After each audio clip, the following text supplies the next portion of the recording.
Hello, मैं हूँ Tridip Mukherjee from आविक्सो technologies. हमारा निधि सॉफ्टवेयर का फर्स्ट पार्ट ऑलरेडी आप शायद देख चुके हो।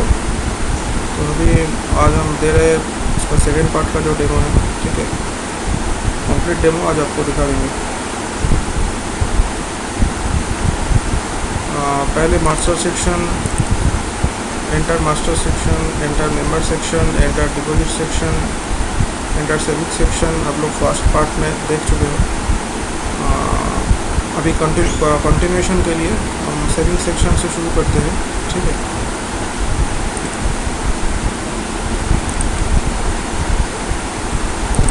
पहले ये आपका सेविंग्स अकाउंट ओपनिंग सेक्शन, जो कस्टमर सेविंग्स अकाउंट ओपनिंग करना चाहते हैं तो वो यहाँ से सेविंग्स अकाउंट ओपनिंग होगा। पहले एक मेंबरशिप कोड ऑलरेडी है, वो मेंबरशिप कोड लेकर हम यहाँ पे सेविंग्स अकाउंट कैसे क्रिएट करते हैं वो हम दिखा देते हैं। पहले यहाँ पे एंटर कस्टमर कोड में कस्टमर कोड डाल के मैं एंटर देता हूँ तो उसका डिटेल यहाँ पे आ जाएगा। उसके बाद उसका form number,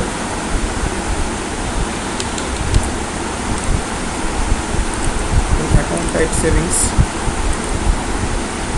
domestic account, account opening amount, में 500 का अकाउंट ओपनिंग आज का देखते हैं। मोड ऑफ ऑपरेशन, बहुत से यहाँ पे मोड ऑफ ऑपरेशन है।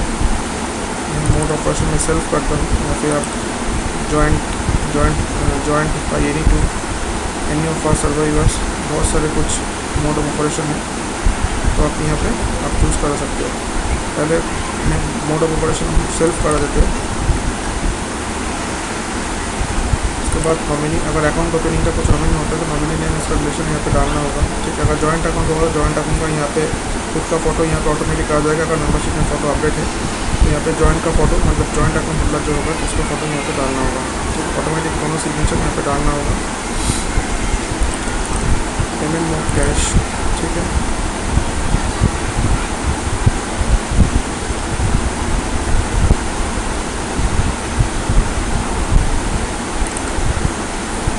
देन थ्रू एसोसिएट, मतलब इस एजेंट का थ्रू, इस एम्प्लॉय का थ्रू आपका वो अकाउंट ओपनिंग हो रहा है तो वो एम्प्लॉय का कोड आपको यहाँ पे देना होगा।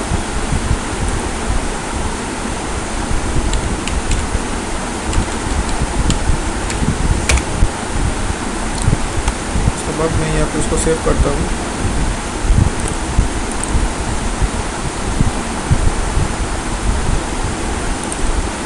एक अकाउंट नंबर क्रिएट हो चुका है। ठीक है, ये मेरा अकाउंट, ये है अकाउंट ओपनिंग नंबर।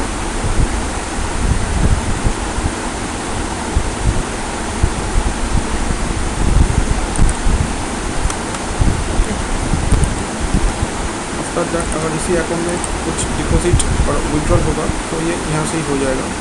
ये आपका savings account deposit entry form. ठीक है, जहाँ पे आप किसी अकाउंट का कैश डिपॉजिट कराना चाहते हो तो यहाँ पे तो कैश डिपॉजिट यहाँ से हो जाएगा। ठीक है, जो अकाउंट क्रिएट हुआ है वो अकाउंट का कोड यहाँ पे देना होगा। उसके बाद उसको एंटर देना होगा।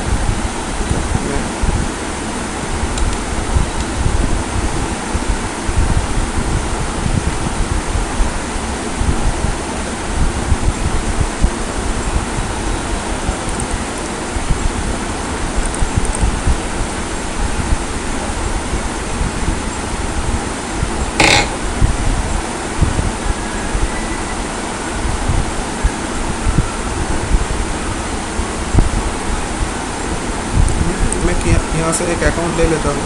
ठीक है, ये राइट साइड का पोर्शन है, यह है सर्च का पोर्शन। यहाँ पे आप किसी भी member ID, member name, account number देकर अमाउंट या फिर ट्रांजैक्शन आईडी देकर यहाँ पे सर्च करा सकते हो। ठीक है, या फिर अगर पूरा ऑल यहाँ पे सर्च बटन दबाने से पूरा ऑल सर्च यहाँ पे आ जाएगा। मैं इस अकाउंट को मैं ले लेता हूँ। ठीक है, 40 नंबर अकाउंट है, सोचिए 40 नंबर अकाउंट को मैं फिर से किसी का डिपॉजिट कराना चाहता हूँ। ठीक है,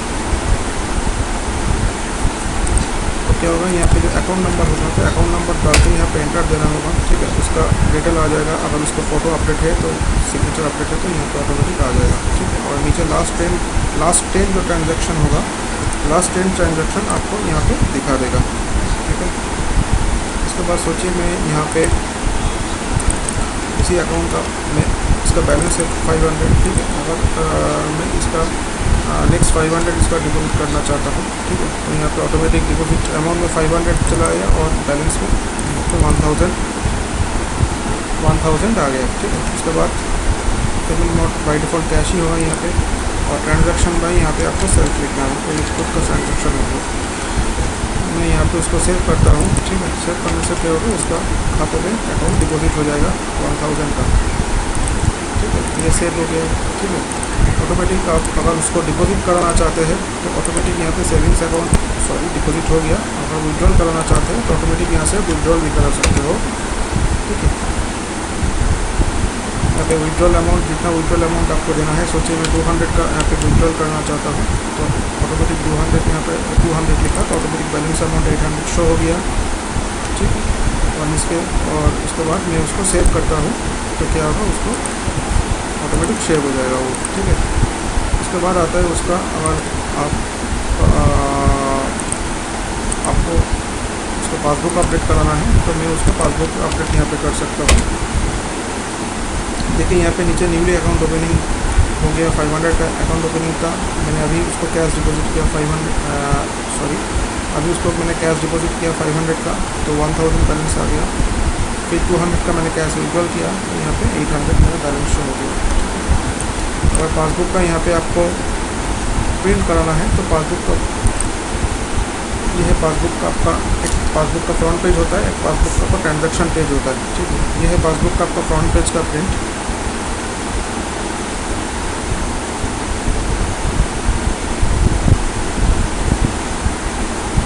ये है पासबुक का फ्रंट पेज का प्रिंट, ठीक है। ये कस्टमर टू कस्टमर डिपेंड करते हैं और ये हम लोग कस्टमाइज़ करके दे देते हैं कस्टमर को एज पर कस्टमर्स रिक्वायरमेंट। उसके बाद अगर आपको ट्रांजैक्शन वाला पेज प्रिंट देखना है तो ये है आपका ट्रांजैक्शन वाला प्रिंट का ऑप्शन, और मैंने ये दबा दिया तो उसका ट्रांजैक्शन वाला पेज जो होता है ये प्रिंट होके आ जाएगा, ठीक है। ये प्रिंट होके आ गया। जो प्रिंट हो चुका है, नेक्स्ट बार अगर आपको प्रिंट उसको देते हो तो वो नेक्स्ट बार वो प्रिंट नहीं होगा। जो नया जो ट्रांजैक्शन होगा सिर्फ उसी को ही प्रिंट होगा, बाकी प्रिंट नहीं होगा। अगर किसी को पासबुक, सोचिए ऐसा भी हो सकता है किसी पासबुक प्रिंट होते होते किसी प्रिंटर का प्रॉब्लम से प्रिंट अटक गया, ठीक है। तो आपको एडमिन का पास ये परमिशन एडमिन का पास होगा क्या उसको आप रिप्रिंट के लिए आप भेज सकते हो, ठीक है। तो क्या होगा, वो फिर से वो रिप्रिंट के लिए वो रेडी हो जाएगा। ये परमिशन यहाँ पे आप दे सकते हो उसको। उसके बाद आता है आपका अकाउंट स्टेटमेंट। अगर किसी कस्टमर अकाउंट स्टेटमेंट उसका अगर रिक्वायरमेंट हो तो उसका अकाउंट स्टेटमेंट यहाँ से आप उसको दे सकते हो। पूरा जो स्टेटमेंट होगा पूरा स्टेटमेंट आपको निकल के आ जाएगा।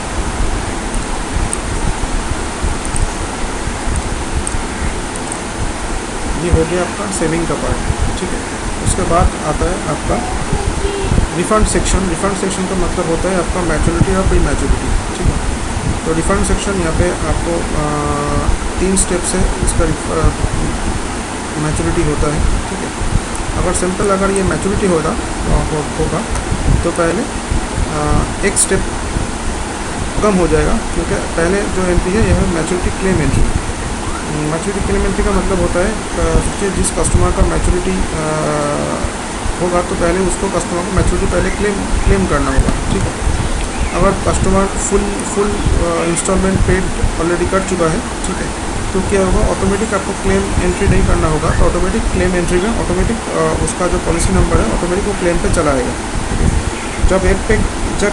जब किसी पॉलिसी क्लेम पे अगर चला है तो क्या होगा, नेक्स्ट टाइम उसका अगर पॉलिसी डिपॉजिट तो फिर से नहीं होगा, उसका रिन्यूअल फिर से जमा नहीं होगा अगर किसी पॉलिसी क्लेम पे चला है, ठीक है। तो अगर फुल मैच्योरिटी मतलब अगर किसी को फुल इंस्टॉलमेंट पेड कर चुका है किसी कस्टमर, तो ऑटोमेटिक लास्ट इंस्टॉलमेंट जब पेड होगा तो ऑटोमेटिक वो मैच्योरिटी क्लेम एंट्री में चला जाएगा, ऑटोमेटिक वो गिर जाएगा। तो क्या होगा, पहले उसको क्लेम करने के बाद अगर किसी को अगर सोचिए प्री मैच्योरिटी होगा, ठीक है, तो प्री मैच्योरिटी के लिए यहाँ पे एक ऑप्शन है प्री मैच्योरिटी क्लेम एंट्री। तो क्या होगा, अगर किसी कस्टमर फुल इंस्टॉलमेंट पेड नहीं किया हो तो वो मैच्योरिटी मांग रहा है, या फिर सोचिए उसका पॉलिसी डेट ओवर हो पॉलिसी डेट मतलब पॉलिसी मैच्योरिटी डेट ओवर हो चुका है, लेकिन वो कस्टमर रिन्यूअल पूरा जमा नहीं किया है, लेकिन वो प्री मैच्योरिटी वो क्या होता है मतलब जो मैच्योरिटी जो इंस्टॉलमेंट ऑलरेडी जमा है, तो वो उसका बेसिस में अगर उसको मैच्योरिटी देना है तो क्या होगा, पहले उसको आपको प्री मैच्योरिटी करना होगा, ठीक है। तो ये आपका प्री मैच्योरिटी का ऑप्शन पहले क्या है कि अगर प्री मैच्योरिटी का दो ऑप्शन है यहाँ पे, एक पॉलिसी टाइप, एक रिन्यूअल टाइप। पॉलिसी टाइप का मतलब है कि सोचिए अगर वन टाइम किसी का पॉलिसी हो, सोचिए एफडी हो या फिर MIS हो, ठीक है, तो आपको यहाँ पे पॉलिसी टाइप चूज़ करना होगा। अगर किसी को रिकरिंग पॉलिसी हो डेली का या फिर मंथली का, तो आपको यहाँ पे रिन्यूअल टाइप चूज़ करना है, ठीक है। रिन्यूअल टाइप चूज़ करने से आपको पॉलिसी नंबर देकर यहाँ पे सर्च करना है, तो उसका पॉलिसी डिटेल आपको वहाँ पे आ जाएगा। उसके बाद आपको यहाँ पे सेव करने से उसका मैच्योरिटी क्लेम एंट्री या फिर pre maturity claim entry generate हो जाएगा, ठीक है। वो मैच्योरिटी क्लेम एंट्री होने के बाद क्या करना होगा, आपको यहाँ पे मैच्योरिटी क्लेम का डॉक्यूमेंट रिसीव एंट्री करना होगा। मतलब जो मैच्योरिटी क्लेम हो चुका है उसका अगेंस्ट में वो कस्टमर क्या क्या डॉक्यूमेंट आपको दे रहा है, वो एक डॉक्यूमेंट रिसीव ID जनरेट होगा, ठीक है। यहाँ पे आपको उसको जब एंट्री का टाइम आपको वो क्या क्या दे रहा है, पैन कार्ड, आधार कार्ड, राशन कार्ड या फिर क्लेम फॉर्म, ठीक है, सब कुछ यहाँ पे आपको टिक करके सेव करना है। तो क्या होगा, उसका क्लेम डॉक्यूमेंट रिसीव एंट्री मतलब एक क्लेम का अगेंस्ट में एक डॉक्यूमेंट रिसीव ID जनरेट होगा। डॉक्यूमेंट रिसीव ID जनरेट होने के बाद आपको क्या करना होगा, आपको फिर मैच्योरिटी डिसबर्समेंट करना होगा। सोचिए आप हेड ऑफिस में बैठे हो, ठीक है, और ब्रांच ऑफिस से आपको रिक्वेस्ट आया मैच्योरिटी देने के लिए, ठीक है, तो क्या होगा, तो ऑटोमेटिक जब ब्रांच ऑफिस से आपका क्लेम होगा तो ऑटोमेटिक आपको हेड ऑफिस में वो चीज़ दिख जाएगा, मतलब वो पॉलिसी नंबर दिख जाएगा। तो क्या होगा, हेड ऑफिस से ब्रांच ऑफिस में उसका डॉक्यूमेंट रिसीव ID के अगेंस्ट में एक कितना जो अमाउंट होता है वो पॉलिसी मतलब वो मैच्योरिटी अमाउंट डिसबर्स होगा, ठीक है। ये है मैच्योरिटी डिसबर्समेंट फॉर्म। सब कुछ क्लेम देन डॉक्यूमेंट रिसीव हो जाने के बाद हेड ऑफिस से ब्रांच ऑफिस को मैच्योरिटी डिसबर्समेंट ऑटोमेटिक यहाँ पे अगर प्री मैच्योरिटी हो या फिर मैच्योरिटी हो, ऑटोमेटिक कितना अमाउंट होता है मैच्योरिटी का ऑटोमेटिक यहाँ पे शो हो जाएगा। जब आप वहाँ पे सेव करोगे तो क्या होगा, मैच्योरिटी हेड ऑफिस से ब्रांच ऑफिस में वो अमाउंट जनरेट हो जाएगा, ठीक है। उसके बाद क्या होगा, ब्रांच ऑफिस में जो एम्प्लॉय बैठे हैं तो क्या होगा, वो सब सामने को यहाँ पे लास्ट में है मैच्योरिटी पेड एंट्री। तो क्या होगा, मैच्योरिटी पेड एंट्री से आपको वहाँ पे ऑटोमेटिक वो पॉलिसी नंबर आपको यहाँ पे सर्च करने से ऑटोमेटिक आपको वो अमाउंट दिख जाएगा ऑटोमेटिक। तब उसको सामने वाला कस्टमर को वो मैच्योरिटी पेड कर सकते हैं। मैच्योरिटी पेड करने के बाद क्या होगा, ये यहाँ पे दो ऑप्शन है। ये मैच्योरिटी उसका अगर सेविंग्स अकाउंट हो आपका निधि कंपनी का, तो ऑटोमेटिक उसको सेविंग्स अकाउंट में क्रेडिट हो सकता है, या फिर अगर आप उसको कैश में देना चाहते हो तो ऑटोमेटिक आप यहाँ पे आप कैश में भी आप दे सकते हो। मतलब आप वहाँ पे सेविंग्स आप उसका जो सेविंग्स अकाउंट होगा उसमें आप क्रेडिट कर सकते हो, या फिर उसको कैश भी दे सकते हो, ठीक है। ये मैच्योरिटी पेड होने के बाद क्या होगा, एक रिसिप्ट जनरेट होगा मैच्योरिटी पेड का, ठीक है। वो रिसिप्ट का एक कॉपी आपको मैं दिखा देता हूँ, ठीक है। ये है, सोचिए इसका मैच्योरिटी हो गया, जिसका मैच्योरिटी हो गया तो यहाँ पे ऑटोमेटिक आ जाएगा। तो अगर आप उसको किसी को सिलेक्ट करके, ठीक है, आप उसको देखिए यहाँ पे जो पॉलिसी का मैच्योरिटी हुआ है तो क्या होगा, देखिए उसका 6947 अमाउंट उसको पेड हुआ है, वो कैश पे हुआ है, ठीक है। और फुल पेमेंट यहाँ पे फुल पेमेंट उसका एडजस्टमेंट हो गया। यहाँ जब हो गया तब वहाँ पे एक प्रिंट आप कर सकते हो यहाँ पे। तो क्या ये है आपका मैच्योरिटी प्रिंट रिडीम्शन वाउचर, ठीक है। जिसका मैच्योरिटी हो गया वो सामने वाले को आप ये वाउचर ये रिसिप्ट का तौर पे आप उसको दे सकते हो, ठीक है।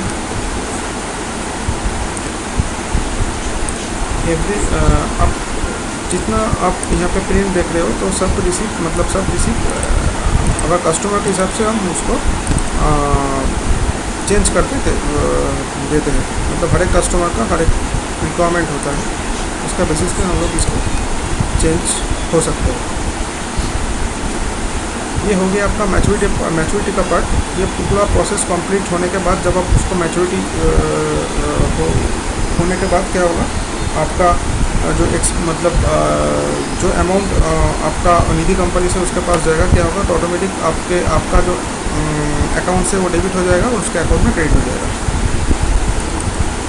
उसके बाद आता है आपका ट्रांसफ़र ऑप्शन, ठीक है। रिफंड हो जाने के बाद होता है आपका ट्रांसफ़र ऑप्शन, ठीक है। यहाँ पे आप इंटर ब्रांच मनी ट्रांसफ़र कर सकते हो, ठीक है।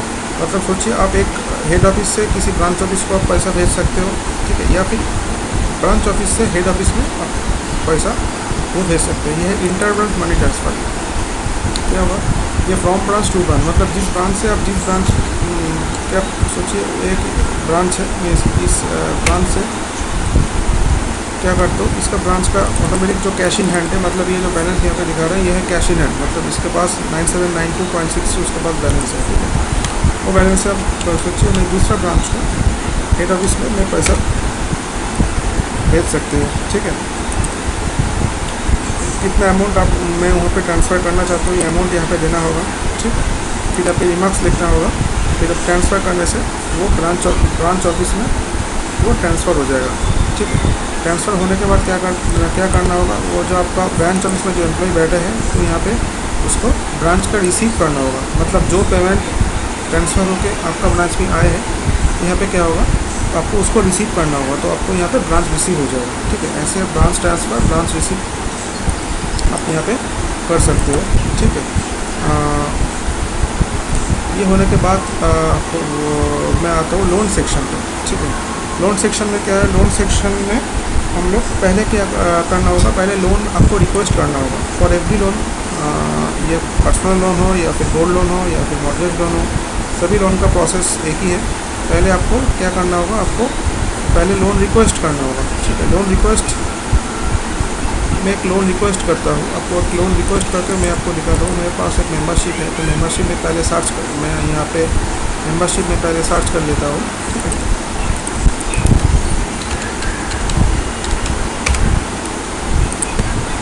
ये एक मेंबरशिप नंबर है, ठीक है। इस मेंबरशिप का मैं लोन रिक्वेस्ट करना चाहता हूँ, ठीक है।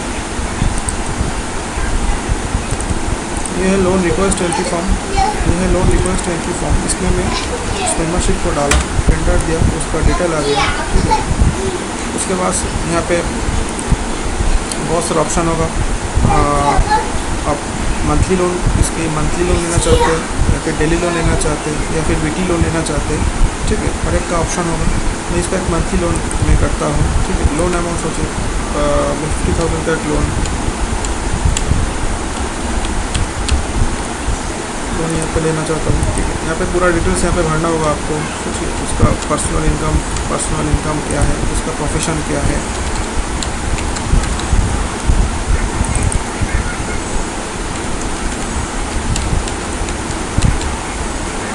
उसका प्रोफेशन क्या है, उसका गारंटर वगैरह हो तो उसका गारंटर का यहाँ पे उसको गारंटर का नेम देना होगा, उसका गारंटर का रिजमेंट गारंटर का रिलेशनशिप आपको दिखाना होगा, उसका एज कितना है वो दिखाना होगा, ठीक है। उसके बाद आता है आपका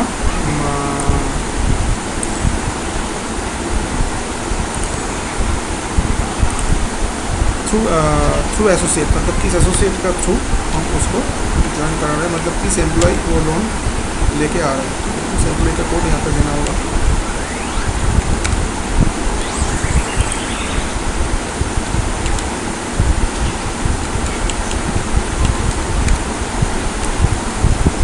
मैं उसका कोड दे दिया, ठीक है। उसके बाद मैं उसको सेव करता हूँ।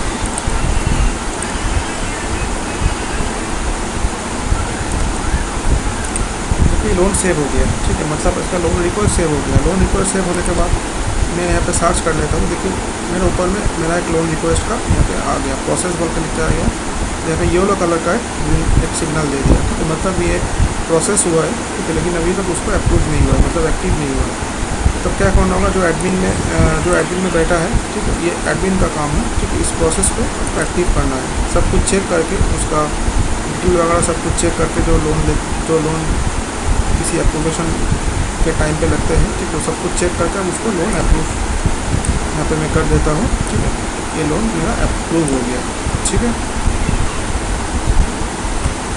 अभी यहाँ पे ग्रीन सिग्नल दिखा दिया मेरे को, मतलब ये लोन अप्रूव हो गया, ठीक है। लोन अप्रूव होने के बाद क्या होगा, नेक्स्ट टाइम आता है उसका लोन का डिसबर्समेंट, मतलब लोन अप्रूव होने के बाद आता है लोन का डिसबर्समेंट। यहाँ से उसका लोन अकाउंट नंबर जनरेट होगा और आपका लोन एक्टिव होगा। देखिए मेरा पूरा डिटेल यहाँ पे आ गया, जो मेरा लोन रिक्वेस्ट के टाइम उसको दिया था ऑटोमेटिक यहाँ पे दे दिए पर्सनल लोन मंथली। यहाँ पे बाई डिफ़ॉल्ट 18% है रेट ऑफ इंटरेस्ट, ठीक है। मैं कितने महीने के लिए लोन ये चलाऊँगा, उसका टेन्योर क्या होगा, इसलिए 12 महीने मैंने दे दिया। 12 महीने के हिसाब से उसका EMI आता है यहाँ पे 4584, ठीक है। ऑटोमेटिक यहाँ पे कैलकुलेट कर लिया, ठीक है। मेरा टोटल रिटर्न अमाउंट आता है 55,008, ये मेरा रिटर्न अमाउंट है, ठीक है। मैं जब इसको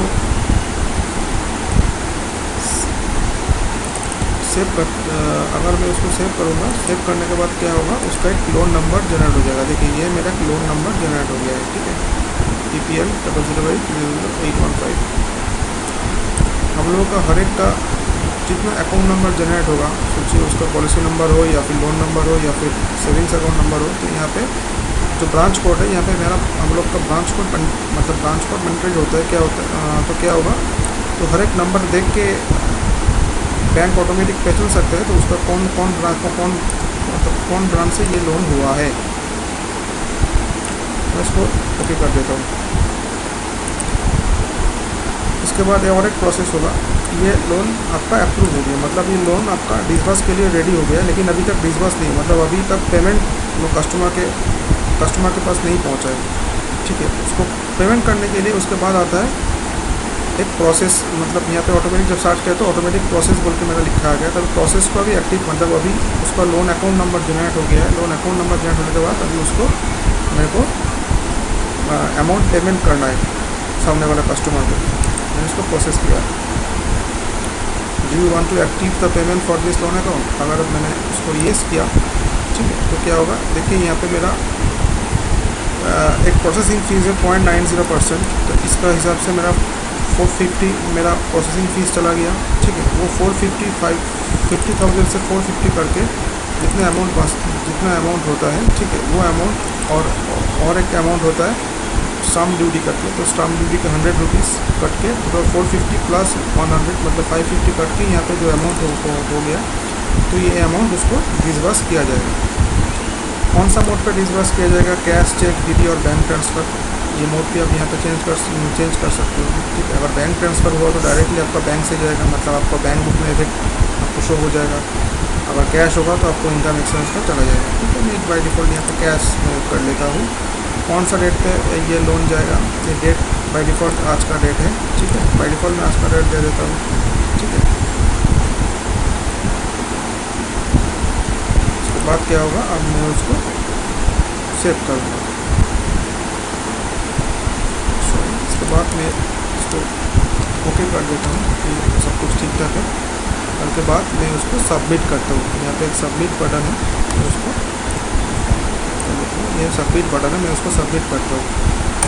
सबमिट करने से क्या होगा, do you want to deposit fast repayment for this loan account, मतलब ये क्या होता है, ऐसे बहुत सारे मतलब ऐसे बहुत सारे निधि कंपनियाँ होता है, क्या करते हैं वो लोग, जब फास्ट लोन डिसबर्स होगा, डिसबर्स के टाइम तो फास्ट EMI होता है, तो ये फास्ट EMI वो कट के ले लेता है, ठीक है। मतलब ये एक ऑप्शन है, आप उसको फास्ट रिपेमेंट अगर आप येस करोगे तो उसका फास्ट रिपेमेंट करने का ऑप्शन ऑटोमेटिक ओपन हो जाएगा। अगर आप नो करोगे तो फास्ट रिपेमेंट आपको जब रिपेमेंट नेक्स्ट मंथ जो जमा होगा तो उसी टाइम उसको रिपेमेंट कटेगा। तो मैं उसको बाय डिफ़ॉल्ट में नो करता हूँ, तो क्या होगा, उसका फास्ट EMI डिसबर्स के टाइम नहीं कटेगा उसको।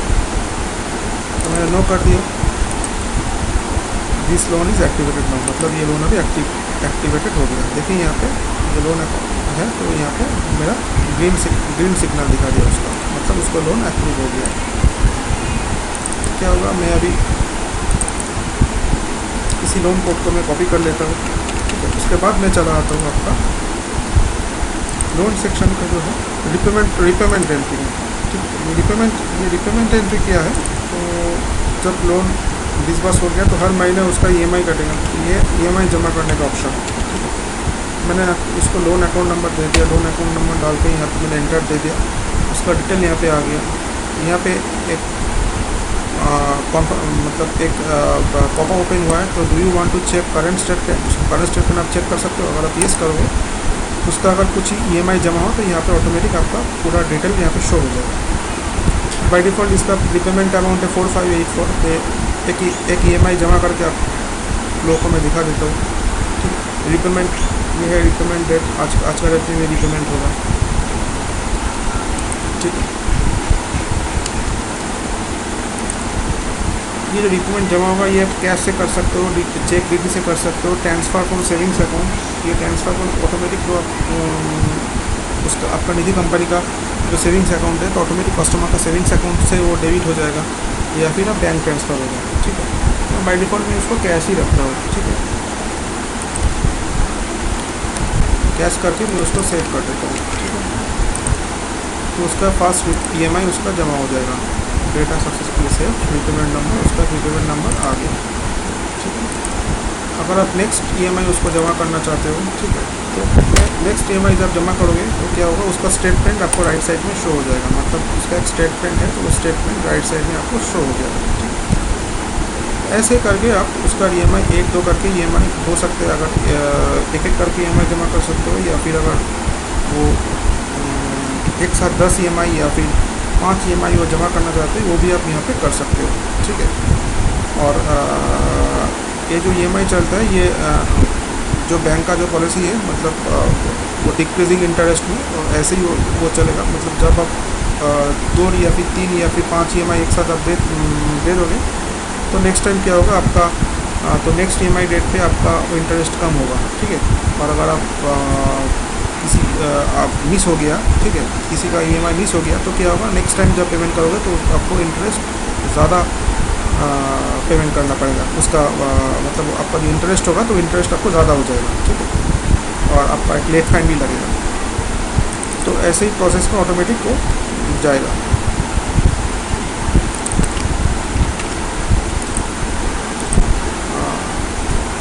लोन होने के बाद सोचिए अगर उसका लोन क्लोज आप कर सकते हो, तो उसका लोन क्लोज कर सकते हो। जब आप लोन क्लोज करोगे, यहाँ पे लोन क्लोज करने का ऑप्शन है। पूरा ईएमआई जब ख़त्म हो जाएगा उसका, तब आपको क्या करना होगा, आपको उसका लोन क्लोज करना होगा। ये है लोन क्लोज का फॉर्म। ठीक है, आपको एक लोन अकाउंट नंबर देकर यहाँ पे सर्च करना है। ठीक है, तो ऑटोमेटिक आपको शो हो जाएगा उसका अगर ये ड्यू चल रहा है या फिर नहीं चल रहा है। ठीक है, पूरा डिटेल यहाँ पे शो हो जाएगा। ठीक है, तो अगर उसको आपको अगर ड्यू हो तो आपको ऑटोमेटिक वो लोन क्लोज करने नहीं देंगे। ठीक है, तो ये पूरा सिस्टम मतलब ऑटोमेटिक है। ठीक है, मतलब जब आप लोन पूरा ईएमआई जब ख़त्म हो जाएगा तभी उसको लोन आप क्लोज कर सकते हो। एक लोन क्लोज होने के बाद क्या होगा, उसका फिर नेक्स्ट ईएमआई अगर आप गलती से किसी आपका एम्प्लॉई उसका नेक्स्ट ईएमआई जमा करते हैं तो वो नहीं होगा फिर, या फिर उसका एडिट वगैरह किसी भी अगर उसका लोन क्लोज हो गया, मतलब सेटलमेंट हो गया, मतलब सेटलमेंट कंप्लीट हो गया, तब उसका एडिट या फिर नया इंस्टॉलमेंट ईएमआई पे कुछ भी नहीं होगा उसी अकाउंट का अगेंस्ट में। और लोन क्लोज होने के बाद यहाँ पे आपको एक लोन क्लोजर और डिफ़ॉल्टर लेटर, मतलब एक लोन क्लोजर लेटर भी हम लोग यहाँ पे आप निकलते हैं। ठीक है, जब क्लोज होगा तब लोन क्लोजर लेटर आप निकल के आप कस्टमर को दे सकते हो। ये ऑप्शन भी यहाँ पे है। ठीक है, उसके बाद होगा आपका सेविंग्स अकाउंट का अगर इंटरेस्ट, सेविंग्स अकाउंट का हर क्वार्टर में इंटरेस्ट जनरेट करना होगा। ठीक है, तो सेविंग्स अकाउंट का हर क्वार्टर का जो इंटरेस्ट वगैरह होगा, इंटरेस्ट आप यहाँ से आप उसको जनरेट कर सकते हो, सेविंग्स अकाउंट का इंटरेस्ट। ठीक है, हर क्वार्टर में या फिर हर हाफ ईयरली मतलब हाफ ईयरली या फिर क्वार्टरली या फिर एनुअली आप उसको इंटरेस्ट जनरेट कर सकते हो। ठीक है, जब इंटरेस्ट जनरेट होगा तो ऑटोमेटिक उसका जो सेविंग्स अकाउंट होगा, हर कस्टमर का सेविंग्स अकाउंट में ऑटोमेटिक कैलकुलेट होकर कितना अमाउंट होता है। ठीक है, आप 5%, 6%, 4% जो भी इंटरेस्ट होता है तो ऑटोमेटिक कैलकुलेट करके उसका अकाउंट में वो पैसा चला जाएगा, मतलब उसका अकाउंट में डिपॉजिट हो जाएगा, ऑटो क्रेडिट हो जाएगा। और उसका होने के बाद अगर आप जो वो पासबुक अपडेट करेंगे तो ऑटोमेटिक उसका बुक में शो हो जाएगा। ठीक है, उसके बाद आते हैं आपका अकाउंट सेक्शन में। ठीक है, अकाउंट सेक्शन में यहाँ पे आप अकाउंट हेड एंट्री, ठीक है, बाय डिफ़ॉल्ट जो अकाउंट हेड होता है, ठीक है, सोचिए डायरेक्ट एक्सपेंस, इनडायरेक्ट एक्सपेंस, ठीक है, उसका फिक्स्ड एसेट, इन्वेस्टमेंट, ठीक है, उसका कैपिटल अकाउंट, करंट एसेट्स, ये सब हेड क्रिएट करना पड़ता है। उसका ट्रैवलिंग एक्सपेंस, स्टेशनरी एक्सपेंस, ठीक है, उसका office expense, electric bill expense, सब कुछ आप यहाँ पे एंट्री कर सकते हो। बाय डिफ़ॉल्ट जो जो रिक्वायर्ड चीज़ होता है, जो जो रिक्वायर्ड एक्सपेंस का हेड होता है या फिर इनकम का हेड होता है, ऑटोमेटिक हम लोग क्रिएट करके दे रहे हैं। ठीक है, बाय डिफ़ॉल्ट अगर आप चाहो तो उसका छोड़ के अगर आपको चाहिए तो आप वो खुद भी आप उसको कर सकते हो। ठीक है, उसका बाद होता है एक इनकम एक्सपेंस का लेजर का हेड एंट्री। ठीक है, ये इनकम एक्सपेंस का एक लेजर का हेड एंट्री होता है। ठीक है, और जो डायरेक्ट एक्सपेंस, इनडायरेक्ट एक्सपेंस उसके अंदर आता है। ठीक है, और है आपका जो एसेट लायबिलिटीज़ जो लेजर है, एसेट लायबिलिटीज़ का लेजर को जो होता है सन्डे डेटर, सन्डे क्रेडिटर, उसका अगेंस्ट में आप उसको एक लेजर क्रिएट कर सकते हो। ठीक है, उसके बाद आता है आपका बैंक मास्टर एंट्री। ठीक है, जो बैंक से आप ट्रांजैक्शन करते हो वो बैंक ट्रांसफ़र वो बैंक का हेड, मतलब बैंक का नाम, उसका अकाउंट नंबर आप वहाँ पे एंट्री कर सकते हो। उसके बाद आता है आपका रिसीव वाउचर एंट्री, मतलब अगर जो पॉलिसी से जो इनकम, जो पॉलिसी डिपॉजिट से जो इनकम होगा, जो रिन्यूअल से जो इनकम होगा, जो पॉलिसी से जो इनकम होगा, रिन्यूअल से जो इनकम होगा, ठीक है,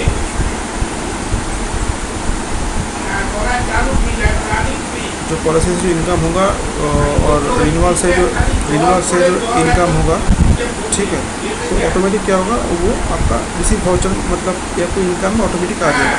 उसको छोड़ के अगर दूसरा कुछ आपको इनकम होता है किसी भी अकाउंट का अगेंस्ट, वो आप यहाँ पे एंट्री कर सकते हो। तो जैसे दो मतलब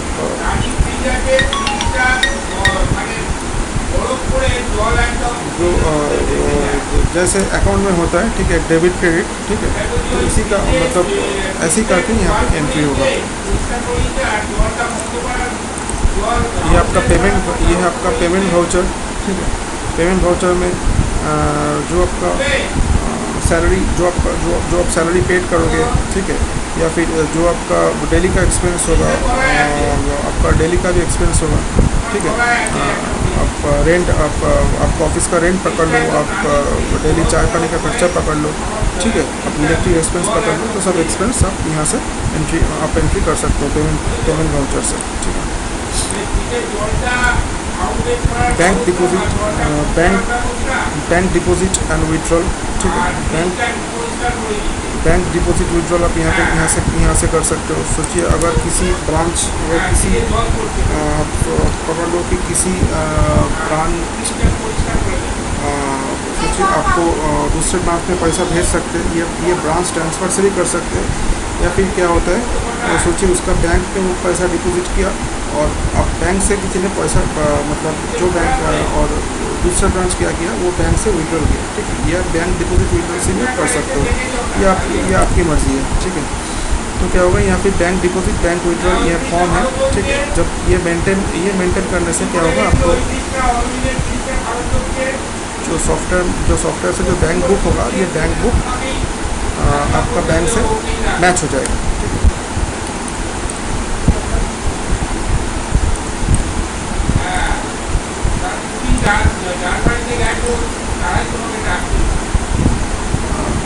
उसके बाद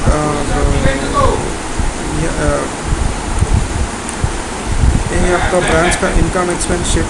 ठीक है, जो ब्रांच का जो इनकम एक्सपेंस वगैरह होगा, ठीक है, ये ब्रांच का इनकम एक्सपेंस शीट आप यहाँ से आप निकल सकते हैं।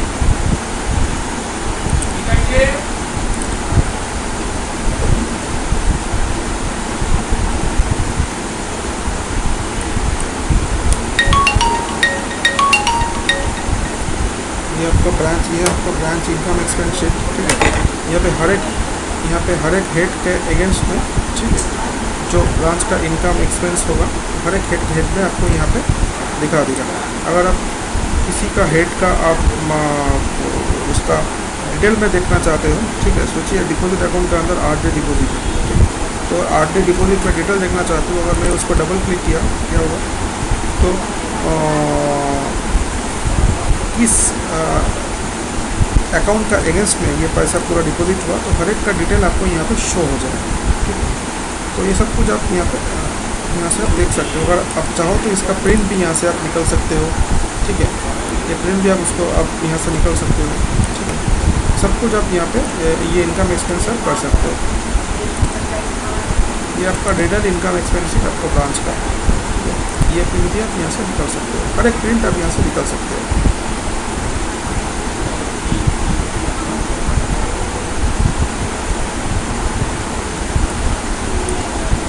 आप यहाँ से निकाल सकते हो, ये पूरा डिटेल इनकम एक्सपेंस आपको एक सितंबर महीने का ये मैंने निकाल लिया। अगर आप चाहो तो इसका जो प्रॉफिट एंड लॉस आप है, तो प्रॉफिट एंड लॉस अकाउंट भी आप यहाँ से आप निकाल सकते हो। इसके नेक्स्ट आते हो जो रिपोर्ट सेक्शन है, वो रिपोर्ट सेक्शन हर एक रिपोर्ट मतलब हर एक कस्टमाइज रिपोर्ट मतलब एक जो निधि कंपनीज के लिए जो रिक्वायर्ड होता है, हर एक रिपोर्ट यहाँ पे है। ये पहले मैं जस्ट 3-4 में कुछ सैंपल मैं दिखा देता हूँ, ठीक है। ये है आपका मेंबर ज्वाइनिंग रिपोर्ट, ठीक है, ये है आपका मेंबर ज्वाइनिंग मतलब हर एक मेंबर पेमेंट मोड वाइज जो कैश से कितना पेमेंट ज्वाइनिंग हुआ, चेक से कितना हुआ, डीडी से कितना हुआ, बाय डिफ़ॉल्ट ऑल है मतलब सबका पेमेंट मोड एक साथ आपको उसको दिखा देगा। कितना कस्टमर ज्वाइनिंग हुआ है, ठीक है, कैश चेक अलग अलग करके आपको दिखा देगा, ठीक है। लास्ट में आपको एकदम काउंट शो हो जाएगा, इतना ज्वाइनिंग हुआ है, इतना अमाउंट आपको पेमेंट ज्वाइनिंग से हुआ है।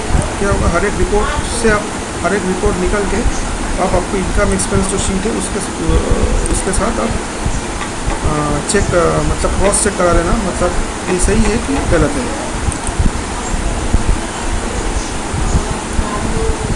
उसके बाद आते हैं, सोचिए किसी भी अगर कस्टमर हो, ठीक है, कस्टमर का अगर किसी का पॉलिसी चल रहा है, ठीक है, वो किसी कस्टमर के एगेंस्ट में जो पॉलिसी चल रहा है उसका डिटेल भी यहाँ पे आपको रिपोर्ट में शो हो जाए। मैं दिखा देता हूँ आपको।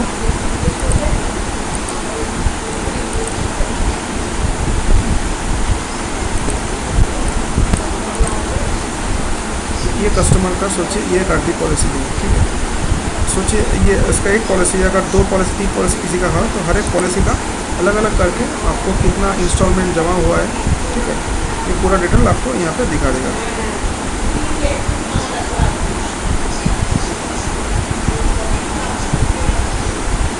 देखिए ये पॉलिसी नंबर है, ये पॉलिसी का इंस्टॉलमेंट नंबर, इसका 5 इंस्टॉलमेंट तक उसका जमा हुआ है, ठीक है, उसका ड्यू अमाउंट इतना है, तो डिटेल आपको शो हो जाएगा।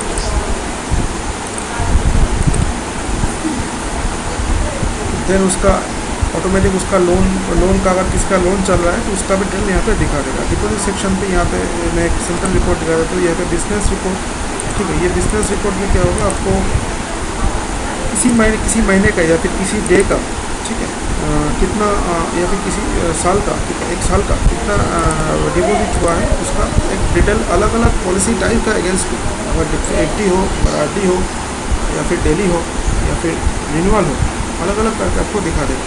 या फिर लोन का रिन्यूअल हो, ठीक है, वो भी एक इनकम पे आते हैं, अलग अलग करके आपको दिखा देगा, ठीक है, यहाँ पे शो हो जाएगा। ये डेली रिकरिंग का हो गया, ये है daily recurring deposit, daily recurring renewal, loan repayment, recurring deposit और रिकरिंग रिन्यूअल, अलग अलग करके आपको यहाँ पे शो हो जाएगा, ठीक है। लास्ट में आपको दिखा देगा कितना टोटल आपका ब्रांच का इनकम हुआ है।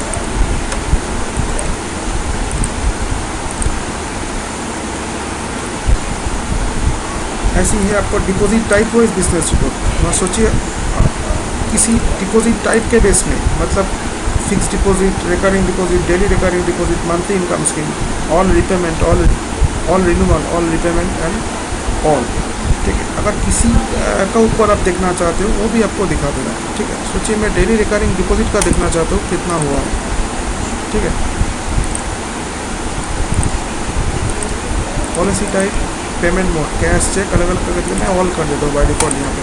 ठीक है, अगर सेव किया तो सिर्फ डेली का ऊपर कितना डिपॉजिट हुआ है, डेली का नया पॉलिसी ओपनिंग कितना हुआ है मैंने ऑटोमेटिक यहाँ पे शो कर लिया। तो आप ये भी आप देख सकते हो।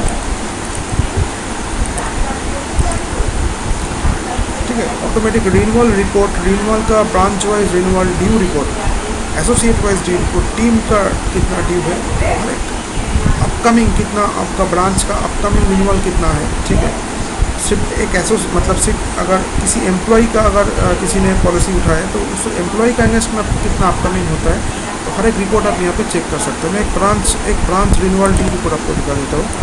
ठीक है, सोचिए ये ब्रांच है, ये ब्रांच का आज का डेट, एज ऑन डेट मतलब आज का डेट कितना रिन्यूअल ड्यू है रिगार्डिंग और डेली का। मैं रिगार्डिंग बदल देता हूँ।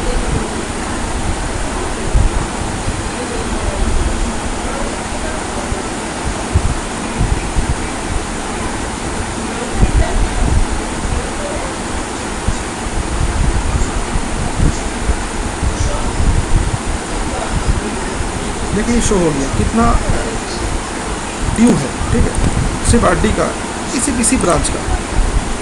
ठीक, तो लास्ट में एकदम शो दिखा दिया इतना, सिर्फ इतना ड्यू है आज का डेट में, आज का डेट में सिर्फ इतना ड्यू है। ठीक है, तो क्या होगा